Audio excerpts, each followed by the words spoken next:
Compatibility in marriage. Marriage is not something that is meant to last just for a day or a month. The person you marry is the person you're meant to spend your entire life with. So it is very important to make sure that it is someone you can easily communicate with, you can easily interact with, you can easily understand, you can easily flow with, you can easily work with, and so on. Now, compatibility is something which you consider before getting into marriage. It is a very big thing when it comes to marriage. Immediately you find that person that you know you're physically attracted to. You've considered all the physical attributes that you want in a spouse. The next thing you're looking at is compatibility. It is not something you get into marriage before you start finding out if you're actually compatible or not. That is what has caused breakup, divorce in most of the marriages you see.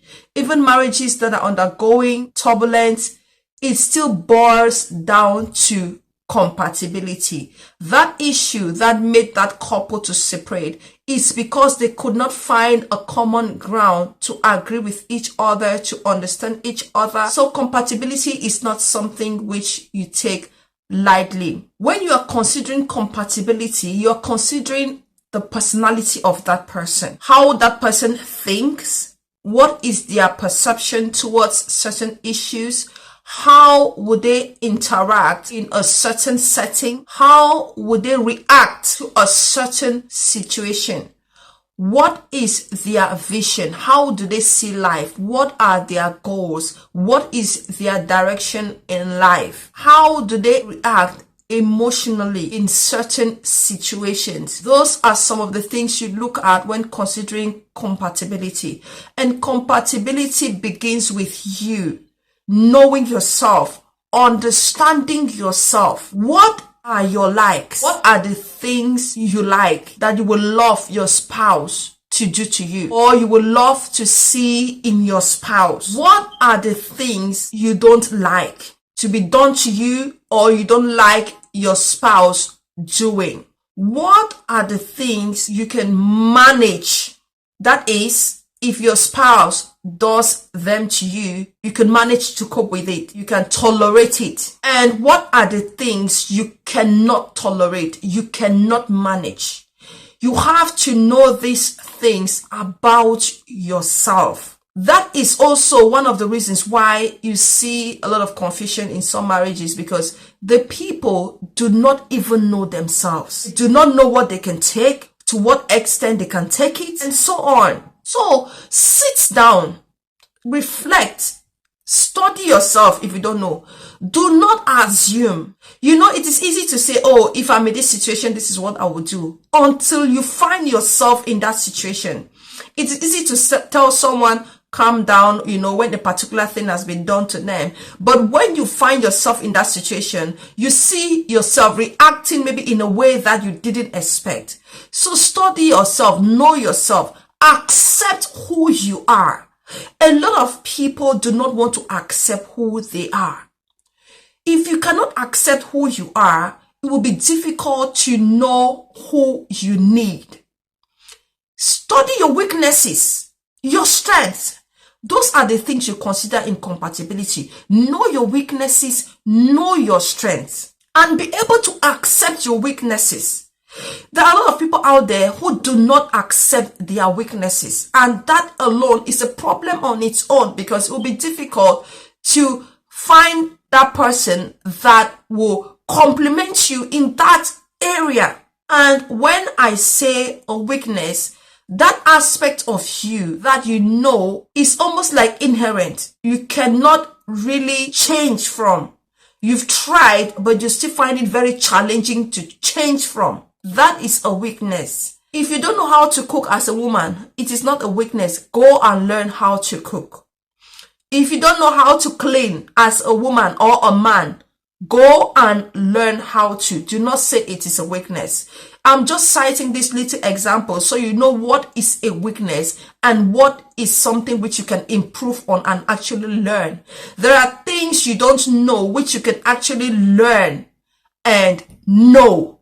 those are not weaknesses. You can actually take a paper, put it down, pen it down. What are your strengths? What are your emotions like in this kind of a situation? How do you normally react in this kind of a situation? That is how you know your weaknesses. Do not assume. Do not say, oh, this is the right thing to do in this situation. Let me put it. No. How you react in the real life in that situation is who you are. Write it down. Know it.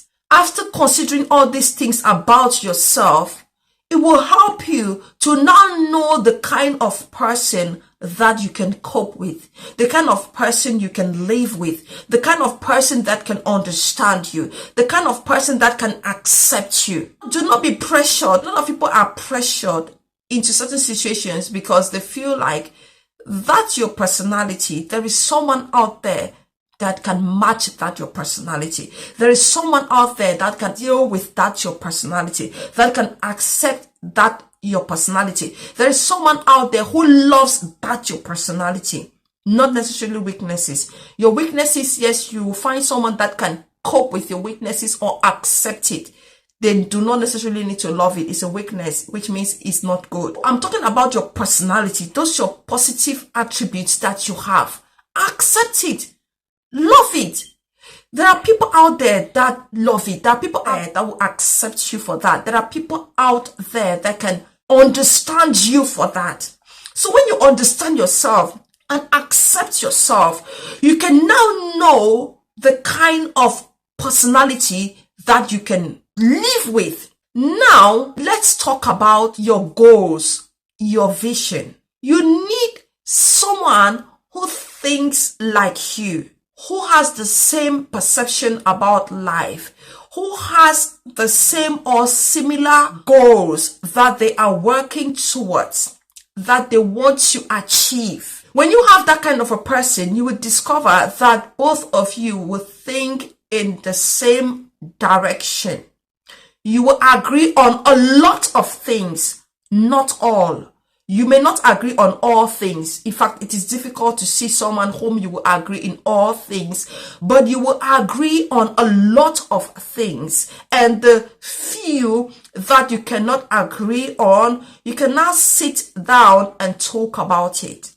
So you need that kind of a person. If you're someone who believes in education, you believe in women empowerment, that a woman needs to develop themselves, needs to pursue a career, needs to be able to impact their world positively, aside from just having children and getting married. And you are a woman, that is how you think, or that's what you believe in, that is your perception. Then you also need a man that thinks like that about a woman. You need a man who also thinks or believes in that.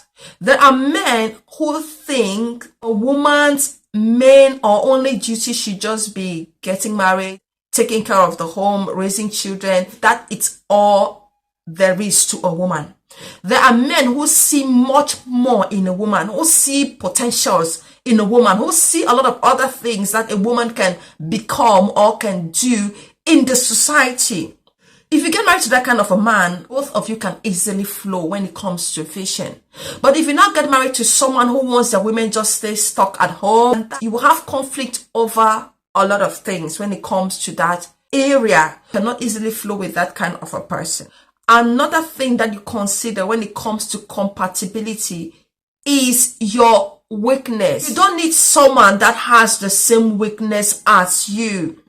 Both of you are not going to develop. Remember, marriage is meant to help you to become a better version of yourself, to help you grow, to help you develop, to help you achieve your dreams, your purpose. If you get married to someone who has the same weakness as you, both of you are just going to end up bringing each other down, because they will reinforce that weakness in you to manifest. You don't need that. For example, you are a woman that is hot-tempered. You easily get angry, you easily react, you easily say things that can get out of hand or escalate the situation. You don't also need a man who is hot-tempered, who easily gets angry and gets hot when they are angry. That is, they easily react. You don't need that kind of a person, because when both of you come together in marriage, when something happens, it is easy for both of you to just go wild and destroy yourselves or destroy each other. If you're someone who is hot-tempered, easily get angry and easily react when you are angry, you need someone who is calm. There are people who, when they are angry, they just want to stay quiet. They just want to stay in their corner. They just want to be calm. You need that kind of a person, so that when you are reacting, they are calm. Their calmness will influence you to easily become calm. But when you get married to someone who easily gets angry, as you're raging, they too are also raging. Before you know it, both of you are at each other's throat. These are some of the things that happen in marriage, and you see domestic violence comes up. Now, when it comes to social life, you also need someone you are compatible with. There are people who are vibrant, who love going out, socializing, partying. That is their personality. That is what they love. You also need someone who shares that same interest with you, who loves going out, who loves interacting, socializing, partying. When you get married to that kind of a person, then both of you can easily go out together and share moments together. If you're someone who loves going out, who loves partying, then you get married to someone who doesn't love going out, who doesn't love partying. There is an issue. The moment you have a spouse who constantly goes out socializing, as you go out and socialize, you meet people, you mingle with people, and over time, people have developed cliques, strong emotional attachment as a result of constantly meeting at parties, at events, and so on.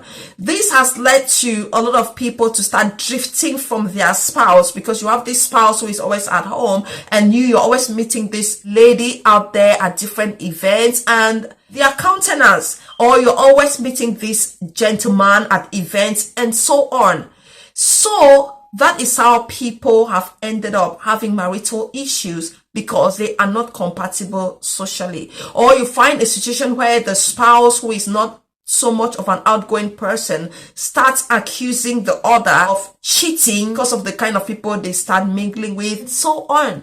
So please take time to study all these things about yourself. Now, when it comes to spirituality, you need someone whom you are also compatible with. What are your religious beliefs? What do you love doing? There are people who love to take time out to pray. They just love God, and they are all out for God. They love going to retreats. They love going to church. They love participating in everything that has to do with God. They love paying their tithes. They love paying their offerings. They love doing sacrifices for God. They love going out to evangelize. They love singing and dancing in the presence of God, and so on. You need someone who also believes in the same thing you believe in. There are people who don't love going to church. They believe going to church is a waste of time. There are people who do not believe in giving offering. There are people who don't believe in tithes. That is why it is advisable, if you are a believer, get married to someone who is also a believer. Because both of you believe in the same thing. You understand when someone is doing a certain exercise. For example, you're a believer. You get married to someone who is not a believer. And the moment you tell them, God is leading me to go on a 3-day fast, no eating, no drinking, no making love, they're not going to agree with you on that. They're going to find a problem with that. And even if they manage to agree for the first time, if it keeps on coming, they will not agree. Or you're a believer and you get married to someone who is not a believer. The moment you want to give an offering, they will have a problem with you, how much you are giving. I've actually seen situations like that, where people get married to people who do not believe in God. They do not believe in giving offering. And so when they want to give offering, they have to hide it. When they want to give their tithes, they have to hide it. It doesn't need to be that way. But if you are a believer, get married to someone who is also a believer, because you're thinking will be in the same direction. There are spiritual exercises that when it's being done, they will understand you. There are couples whom these are the issues that are causing problem in their homes. They cannot take it, they cannot accept it, and so on. I'm just citing different little examples just so you have an understanding of what I'm talking about. There are a lot. When it comes to morality, what are the moral values you uphold? What are the things you find acceptable? What are the things you don't find acceptable and cannot tolerate? For example, what are your opinion on decency? Because in the world we live in, a lot of people have different opinions about decency. Some people believe dressing and leaving part of your breast showing is being decent. That is their belief. There are others who believe for you to be decent, you have to be completely covered up, your breast covered up, all your private parts covered up. Now, if you're a woman who loves dressing and leaving part of your breast outside showing, and you want to get married to a man who believes you have to be completely covered up, there are going to be issues. You don't need to pretend about it, because what happens is some people pretend about it. Oh, they start dressing all covered up because they want to get married to that man. Then when they get into the marriage, that aspect of them starts coming out again. As a human being, there are areas you are going to struggle with. Every human being has an area which they are working on and they are trying to change from. So that area of you that you know that is a struggle, you cannot easily change from. Know it and accept it. Make sure your spouse is someone that can tolerate that aspect of you to an extent. Now, there are people who find certain things unacceptable. There are people who cannot stand alcohol. They don't like someone who drinks or smoke. While some people do not mind getting married to someone who drinks or smoke. Consider these things, because this person you're getting married to is going to be in your space for the most part of your life. So consider these things. If you're someone who does not like alcohol or smoking because you cannot stand the smell, and you get married to someone who loves smoking or drinking alcohol, and it may be something which they've been trying to stop but have not been able to stop, they are still working on it. You happen to get married to that kind of a person, you will realize that you will not be patient enough to give them the time that they need to change. You may not be patient enough to allow them to go through that process of change, and some may not be able to ever change. So you must take these things seriously. Now, how do you find out the truth about people? Because another thing is, when you meet people, they want to behave in a certain way. They don't allow themselves to flow. How do you know the truth about them? That is another question someone will want to ask, and so on. You don't need to start cohabiting with someone when you're not yet married just because you want to study them, you want to understand them and know if you're compatible with them. No, compatibility is something which you look out for in courtship. Courtship is not something that you just get carried away, just enjoying the outings, you just go eat, drink, and no. Ask questions. Now, when asking questions, you have to be tactical. Do not present the questions in a way that will outrightly show your opinion, or in a way that will appear you want to hear a particular answer. No, just throw open questions and be open to hear their own opinion. There are certain questions which you don't go asking people outrightly, straightforward. There is a high probability they will not tell you the truth.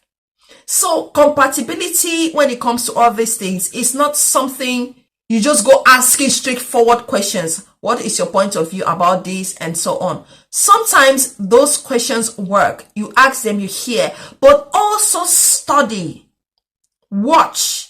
You have to do a lot of watching. When people come to know certain things about you and they really want you, they can easily play a matching role to you because they know what you like and so on. They can easily play a matching role. That is why you have to be very vigilant. There are some incidents that will just happen, unplanned occurrences. Read their behavior towards such. Take note of their opinions towards such. Take note of the statements they make. That will tell you a lot about their personality. So you see, you also have to be vigilant. You have to be smart.